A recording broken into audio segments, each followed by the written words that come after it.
एक तरफ नॉर्वे की जमा देने वाली ठंड है, जहां शीशे के एक विशाल गुंबद के नीचे बैठकर एक इंसान ताजे ट्रॉपिकल फल खा रहा है। बाहर बर्फीला तूफान चल रहा है, लेकिन अंदर का तापमान एकदम वसंत ऋतु जैसा है। और दूसरी तरफ मतलब अगर हम तुलना करें तो मध्य भारत के घने जंगलों में एक इंसान है जिसकी पूरी जिंदगी सिर्फ इस बात पर टिकी है कि आज बारिश होगी या नहीं। बिल्कुल, और उसे बुखार है तो वो हाँ, वो आसमान की तरफ देखकर वन की आत्माओं से दया की भीख मांग रहा है। तो आज की इस डीप डाइव में हम मानव भूगोल, इतिहास और कुछ बहुत ही दिलचस्प केस स्टडीज के एक बड़े स्टैक का गहरा विश्लेषण कर रहे हैं, जो कि बहुत जरूरी भी है समझना। सही का। हमारा मिशन बस ये समझना है कि इंसान और हमारे आसपास के भौतिक पर्यावरण के बीच का ये रिश्ता असल में है क्या। मतलब ये सिर्फ नक्शों और जलवायु की बात नहीं है। असल में ये हमारी उत्पत्ति और हमारे वजूद की कहानी है। बिल्कुल। ये उन सभी जिज्ञासु श्रोताओं के लिए है जो सिर्फ रटे रटाए तथ्यों से आगे बढ़कर चीजों के पीछे का क्यों समझना चाहते हैं। तो चलिए इस रहस्य की परतें खोलते हैं। देखिए, इस पूरे विषय में जो बात मुझे सबसे ज्यादा सोचने पर मजबूर करती है वो ये है कि इंसान और प्रकृति के बीच का ये तालमेल कोई रुकी हुई चीज नहीं है। कोई स्थिर चीज नहीं है। हाँ, ये एक लगातार चलने वाला युद्ध भी है और एक तरह की साझेदारी भी। हमारी जो अध्ययन सामग्री है वो साफ दिखाती है कि भौतिक पर्यावरण और इंसान का विकास एक दूसरे से पूरी तरह से गुंथे हुए हैं। तो इस रिश्ते को गहराई से समझने से पहले मुझे लगता है हमें ये साफ करना होगा कि इस खेल के मैदान में मूल रूप से क्या-क्या मौजूद है। सही पॉइंट है। तो रिसर्च के अनुसार इसे दो मुख्य हिस्सों में बांटा जा सकता है। पहला है भौतिक पर्यावरण, यानी वो सब कुछ जो प्राकृतिक रूप से मौजूद है, जैसे पहाड़, नदियां। और दूसरा है सांस्कृतिक पर्यावरण, जिसे इंसान ने अपनी बुद्धि से बनाया है, जैसे शहर, सड़कें। तो क्या हम इसे ऐसे देख सकते हैं कि भौतिक पर्यावरण एक विशाल कोरा कैनवस है? अच्छा। हाँ, मतलब एक ब्लैंक कैनवस जो प्रकृति ने हमें थमा दिया है। और ये सांस्कृतिक पर्यावरण वो पेंटिंग है जो इंसान ने उस पर बनाई है। कैनवस वाली ये उपमा सुनने में बहुत काव्यात्मक लगती है, लेकिन मैं यहाँ थोड़ा असहमत होंगी। अरे क्यों? क्योंकि प्रकृति कोई निर्जीव या कोरा कैनवस नहीं है जो चुपचाप पेंट सहले। वो पलटवार करती है। पलटवार? मतलब वो हमें रोकती है? बिल्कुल। उस कैनवस की अपनी एक बनावट है। अगर आप रेगिस्तान रूपी कैनवस पर खेती का हरा रंग भरना चाहेंगे तो वो उसे आसानी से स्वीकार नहीं करेगा। अच्छा, तो इंसान उसमें बदलाव तो करता है, लेकिन प्रकृति की शर्तों पर। हाँ, ये एक तरफा पेंटिंग नहीं है।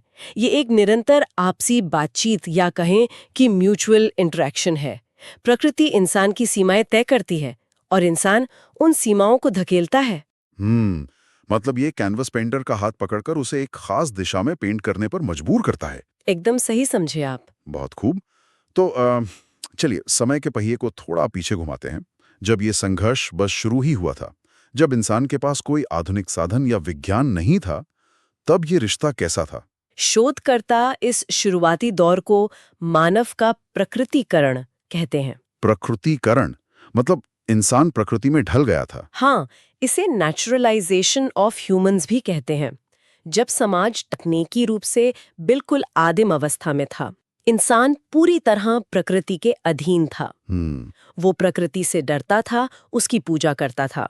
भूगोल की भाषा में इसे पर्यावरणीय नियतिवाद या एनवायरमेंटल डिटर्मिनिज्म कहा जाता है। तो हाँ, नियतिवाद मतलब प्रकृति ही हमारी नियति तय कर रही है? बिल्कुल, यहाँ प्रकृति ही मदर नेचर है। तो इसी बात को पुख्ता करने के लिए हमारे स्रोत में एक बहुत ही सजीव केस स्टडी दी गई है, बेंडा की। हाँ, मध्य भारत के अबुझमाड़ क्षेत्र की कहानी। हाँ, वही। तो बेंडा एक ऐसे समाज का हिस्सा है जो तकनीक से कोसों दूर है। वो झूम खेती करता है, मतलब जंगल का एक हिस्सा जलाकर खेती करना। हाँ, शिफ्टिंग कल्टीवेशन। सही। और उसका खाना, उसकी दवाइयाँ सब जंगल से आता है। और जब तेज तूफान आता है ना, तो वो डरकर वन की आत्माओं की पूजा करने लगता है। तो ये बेंडा का जो जीवन है, ये नियतिवाद का सबसे सटीक उदाहरण है। वो कैसे? क्योंकि प्रकृति ही तय कर रही है कि वो आज क्या खाएगा या वो जीवित रहेगा भी या नहीं। इंसान यहाँ प्रकृति के विशाल तंत्र का बस एक छोटा सा पुर्जा है। लेकिन यहीं पर मेरे दिमाग में एक शंका आ रही है। क्या शंका? मतलब भूगोलविद्ता इसे नियतिवाद कह रहे हैं, यानी इंसान प्रकृति का दास है। लेकिन क्या इस तरह घुल-मिल कर रहना सच में दासता है? तो आप इसे क्या कहेंगे? क्या हम इसे इंसान और प्रकृति के बीच का सबसे शुद्ध तालमेल या हार्मनी नहीं कह सकते? मतलब प्रदूषण नहीं है, कोई लालच नहीं है। देखिए, शांति और मजबूरी के बीच एक बहुत बारीक रेखा होती है। अच्छा। हाँ, दूर से देखने पर बेंडा की जीवन शैली बहुत रोमांटिक या तालमेल से भरी लग सकती है, लेकिन जब हम इसका सच देखते हैं तो पाते हैं कि इस तालमेल के पीछे कोई विकल्प ही नहीं था। मतलब उनकी मजबूरी थी। बिल्कुल, भयानक मजबूरी। तकनीकी ज्ञान न होने के कारण उनके पास कोई और रास्ता ही नहीं था। अगर बारिश नहीं हुई तो वो भूखे मर जाएंगे। ओहो। अगर बीमारी फैली तो जड़ी बूटियों के अलावा कोई वैज्ञानिक उपाय नहीं था। जब आपके पास अपनी नियति चुनने की आजादी ही न हो तो उसे तालमेल कहना एक भ्रम है। बाप रे, ये तो प्रकृति की शक्ति के सामने पूर्ण आत्मसमर्पण था। एकदम सही, सरेंडर था वो। तो फिर ये पासा पलटा कैसे? मतलब जो इंसान बादलों की गरज से डरकर गुफाओं में छिप जाता था, वो आज आसमान में हवाई जहाज कैसे उड़ा रहा है? इसका सीधा सा जवाब हमारी रिसर्च देती है, टेक्नोलॉजी, यानी टेक्नोलॉजी। लेकिन यहाँ तकनीक का मतलब सिर्फ कंप्यूटर या मशीनें तो नहीं है ना? बिल्कुल नहीं। मानव भूगोल में तकनीक कोई भौतिक वस्तु नहीं है, बल्कि ये वो बौद्धिक हथियार है जो इंसान को प्रकृति से मोलभाव करने की ताकत देता है। तो ये तकनीक आई कहाँ से? इंसान ने अपनी मर्जी से हवा में से तो तकनीक पैदा नहीं की।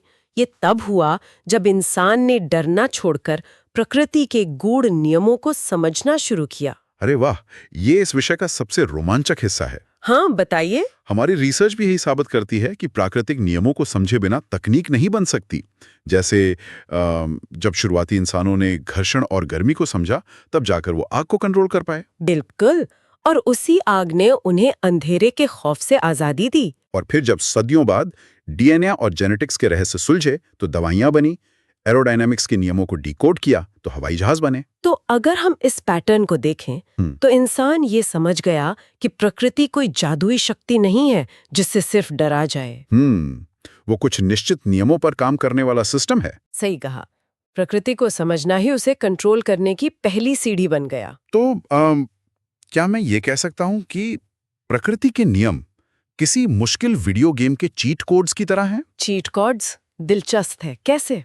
मतलब शुरुआत में खिलाड़ी हारता रहता है क्योंकि उसे गेम के नियम नहीं पता, लेकिन जैसे जैसे वो खेलता है उसे पैटर्न समझ आते हैं, और एक बार वो चीट कोड्स मिल गए तो उसने गेम को हैक कर लिया। अरे, बहुत ही बेहतरीन उपमा है ये। हाँ, प्रकृति का ज्ञान ही वो चीट कोड था जिसने इंसान के हाथ में कंट्रोल दे दिया। तो अब इंसान दास नहीं रहा? नहीं, बिल्कुल नहीं। और यहीं से भूगोल का दूसरा सबसे बड़ा चरण शुरू होता है। जब इंसान के पास तकनीक आ गई तो उसने उस कोरे कैनवस को अपनी मर्जी से खुरचना शुरू कर दिया। और इसी नए चरण को हमारी सामग्री में संभववाद या पॉसिबिलिज्म कहा गया है। जी, मतलब अब प्रकृति का मानवीकरण हो रहा था। मतलब तकनीक के इस चीट कोड से इंसान को लगा कि प्रकृति बस एक मंच है और वो खुद मुख्य अभिनेता और निर्देशक दोनों हैं।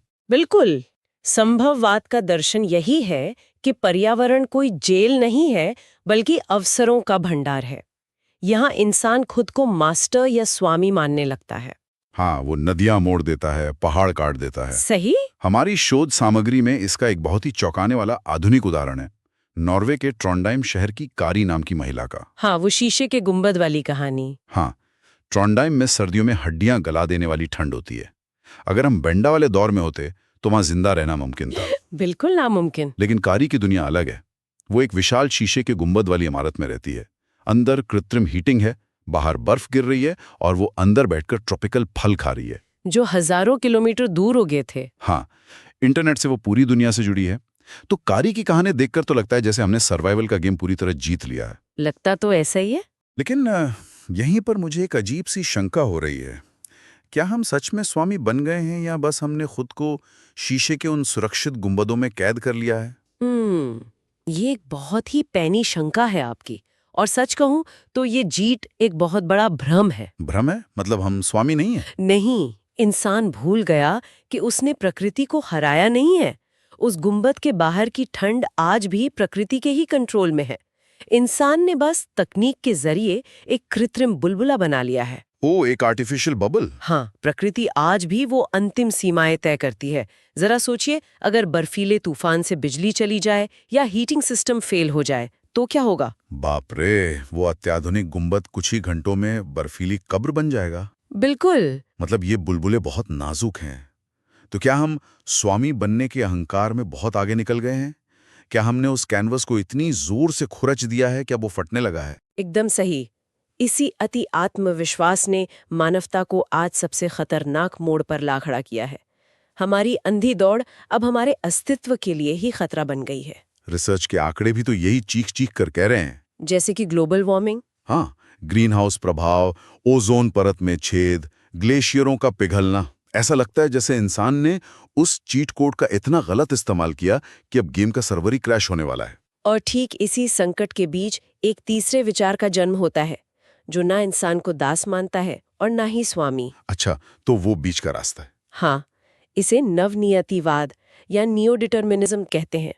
ग्रिफिथ टेलर नाम के भूगोलवेत्ता ने इसे दिया था। नवनियतिवाद, रिसर्च में इसे रुको और जाओ यानी स्टॉप एंड गो डिटर्मिनिज्म भी कहा गया है। बिल्कुल। रुको और जाओ।